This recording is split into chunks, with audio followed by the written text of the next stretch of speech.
rapidement comment on a construit notre projet de jeu et notamment en attaque. Déjà, on est parti, juillet 2012, ils ont eu un championnat d'Europe. Championnat d'Europe difficile. On n'est pas allé en finale, mais on a appris beaucoup parce que, bien sûr, on peut apprendre dans la finale, c'est ce qui nous intéresse, mais on apprend aussi quand c'est laborieux et difficile, peut-être même qu'on apprend beaucoup plus à ce moment-là. Et donc, après ce championnat d'Europe, on a fait un débriefing. Il y avait des observateurs, il y avait des acteurs du championnat d'Europe. On a fait un débriefing et vous doutez bien que dans ce débriefing, il y a une tonne d'éléments qui sont apparus pour expliquer la performance des championnats d'Europe.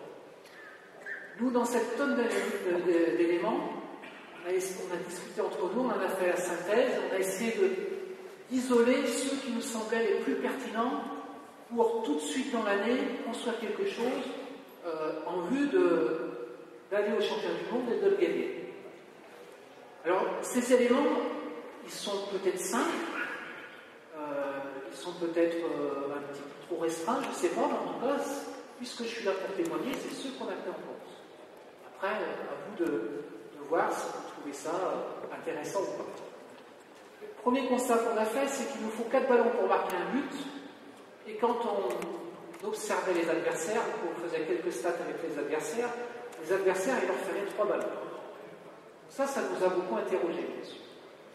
On a identifié, c'est déjà les sensations qu'on avait, que notre projet de jeu d'attaque n'était pas stable, n'était pas créatif, n'était pas efficace, en tout cas pas suffisamment par rapport au niveau. Donc, et ça concrètement, statistiquement, ça allait dans ce sens-là.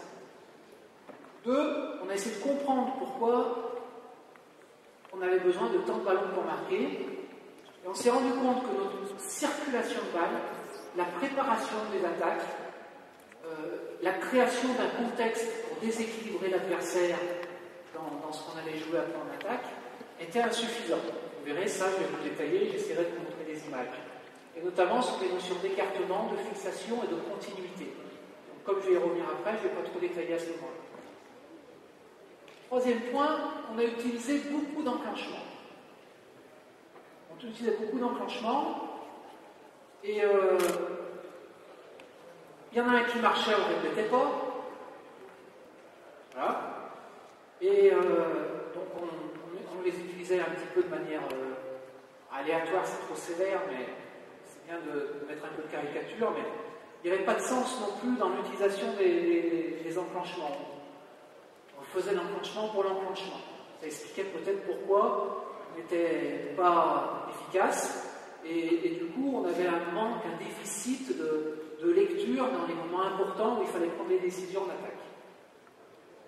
Donc ça a été un troisième constat. Et notre performance défensive, pas toujours rentabilisée, parce qu'on est sorti des championnats d'Europe en se disant, défensivement, a priori, il y a des choses positives, c'est intéressant, mais c'est pas rentable. Alors pourquoi c'est pas rentable? Parce que quand vous lâchez beaucoup de ballons, vous passez beaucoup de temps à replier ce grand espace et vous prenez beaucoup plus dans ces situations-là. Donc déjà, vous êtes moins souvent en défense.